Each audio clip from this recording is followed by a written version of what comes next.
Zee 24 तास एक पाऊल पुढे। सिंचन घोटाळ्याबाबत चर्चा करायला नकार दिल्यानंतर शिवसेना नेते दिवाकर रावते यांनी सभापतींना उद्देशून आक्षेपार्ह वक्तव्य केल्यानं त्यांना निलंबित करण्यात आलं।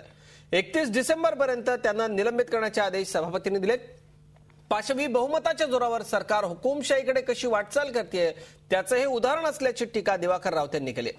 आमचे प्रतिनिधी अमित जोशी यांनी त्यांच्याशी केलेली बातचीत पाहूया।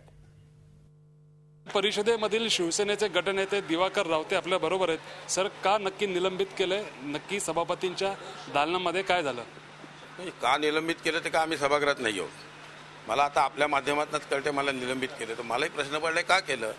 सर्वसाधारणतः सभागृहामध्ये एखाद्या सदस्याचं वर्तन आक्षेपार्ह वाटलं तर त्या संदर्भामध्ये सभापती निर्णय घेतात, एकदा दोनदा तीनदा जाणीव देतात, त्यांना सांगतात। त्याच्याही पलीकडे जर सभापती ऐकला नाही तर ते निलंबन वगैरे हा पुढचा मार्ग असतो। आता हे सभापतींच्या दालनात हे आम्ही पहिला नवीन ऐकतो, हा नवीन भाग आहे। सभापतींच्या दालनामध्ये एक तर सभापतींच्या संदर्भामध्ये आक्षेपार्ह बोलणं हा विषय नसतो। कधी कुठलाही सदस्य त्याला आवडो ना आवडो, सभापतींचं म्हणणं आवडो ना आवडो ते अंतिम असतं या विधिमंडळाच्या मध्यात। त्यांच्या विरोधात बोलायचा प्रश्नच येत नाही।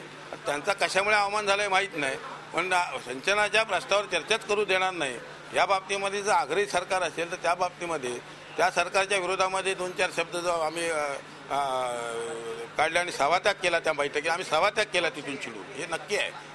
दालनात झालं नाही, मग सभागृहात असं काही वर्तणूक झाली का किंवा असं नक्की काय घडलं?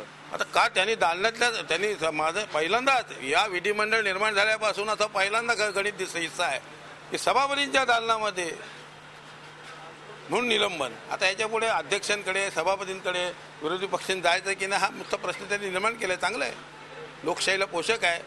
पाशवी बहुमत असलं ज्या वेळेला होते त्यावेळेला हुकुमशाहीकडे पावलं कशी पडतात त्याचं एक उत्तम उदाहरण आहे। हे होते दिवाकर रावते, व्हिडिओ जर्नलिस्ट मंगेश भिसेसह अमित जोशी, झी मीडिया, मुंबई। झी 24 तास एक पाऊल पुढे।